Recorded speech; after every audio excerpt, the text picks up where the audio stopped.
Thank you very much, Mr Temporary Speaker. I rise today on behalf of the Greens to speak in opposition to the Police Amendment Death and Disability Bill. Before I start, I wanted to recognise the work of the association and officers who have worked diligently to highlight the huge problems and the huge impact that this bill will have on the members and serving staff of the association. I also want to recognise the efforts of the Greens in the other place and the Labor Party, who have stood firm despite the inconsequential amendments that were moved in the upper house by the Shooters and Fishers and Christian Democratic Party. Those amendments, while they weren't opposed by the Greens nor opposed by Labor, do not go far enough to address the issues that have legitimately been raised by the association and their members. And I will not be speaking for a long period of time, but I wanted to highlight a few key issues. The bill does three things. It terminates the existing industrial award-based scheme for death and disability payments, so the rights of police will be terminated under this bill. Second, it replaces that scheme with entitlements to a death and disability payments that are in accordance with an insurance policy. But the bill does not establish what those rights will be under that insurance policy. So the bill only acts in one direction. It takes away rights, but it does not establish rights. Third, and this is an important point in terms of the future action that the association will take, the bill amends the Industrial Relations Act to remove the jurisdiction of the Commission to deal with any death and disability award entitlements in the future. It removes the ability, Mr Speaker, to have the independent umpire set a future fair scheme for death and disability. It takes away rights, it establishes a regime that has no guarantees, and it removes the right of police to go to the independent umpire to establish a fair scheme. This is a three-pronged attack on the rights of police, the rights of workers in this state, and the rights of those police to a fair and just scheme. Now, we Greens accept that costs have gone up under the death and disability scheme. We also accept that the former government did little to address this. And we also accept that the number of police claiming death and disability benefits under the scheme has clearly increased. We also note, however, that this government nor the previous government has taken any concrete steps to reduce the key issue. The slashing of benefits should not be the first response by the government to reduce costs of compensating injured police. The first thing the government should have done at the beginning of this year was to consult with the Police Association to work out new ways to deal with injured police, work out ways to change the culture in the New South Wales Police Force so that officers with a psychological injury are treated with respect from day one and in such a way that they can remain on duty. The government should have seriously examined these appalling figures and the fact that only a tiny fraction of injured police actually return to suitable duty. It should have been considered in this context the existing award provisions that allow the Commissioner of Police to approach police officers and have them placed in the many hundreds of suitable and available duty positions in the New South Wales Police Force. Now, those award provisions have almost never been used.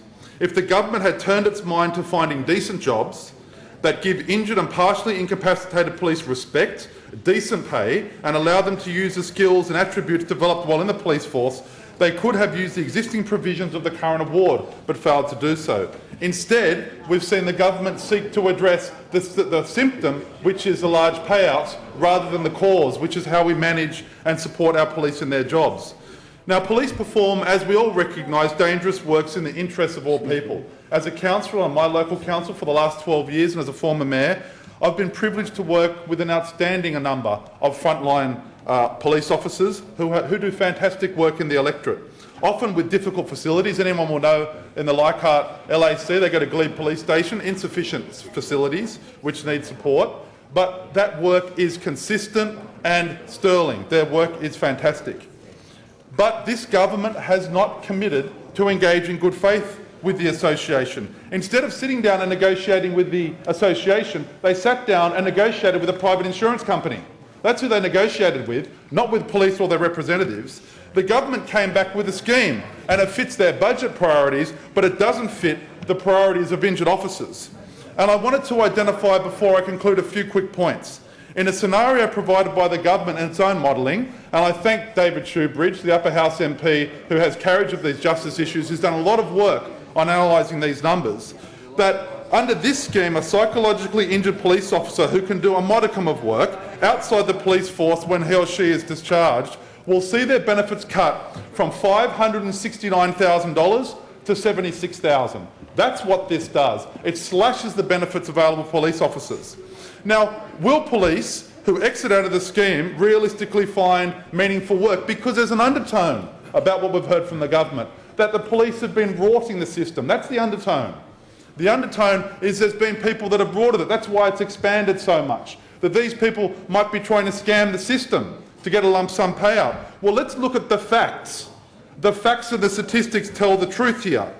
On average, these police officers are 40 years of age. They often have a young family, and they have served an average of 15 years in the force before they're medically discharged. Right. Effectively, they're professional police officers who have developed their careers, and when they exit out of the system on medical discharge with a psychological injury, very few of them find meaningful employment.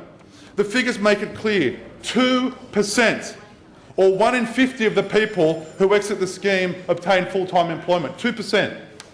And when part-time employment is taken out, stocking shelves in a supermarket or working in such other tasks, only 15% have found that work. 15. These are officers who are not rorting the scheme. They're not shirkers. They're people who have been genuinely injured, and they've had serious debilitating injuries, 85% of whom cannot find any form of employment after they leave the police force. Now, what does that say? It says that these people need help, they need support, and the government needs to be working at the front end of this problem to support the injury management process, to support the occupational health requirements of police. I wanted to finish, Mr. Speaker, by just saying that I've received many emails and letters. I've visited my local police station, in particular in Glebe, and heard stories from officers about the impact that they receive from the work that they do. This government needs to be negotiating with the association. The insurance policy expires on the 23rd of December. They've got until the 23rd of December. That was revealed yesterday to take up this policy. They could have kept negotiating. They could have brought the House back to discuss this after another month or so of negotiations. But the government is not interested. We must also ensure that this government is held responsible for these issues, and I believe that the association needs to take further steps now, because they can't go to the Commission because that right has been taken from them. So I look forward to working with the association in the future and call on this government to withdraw this bill.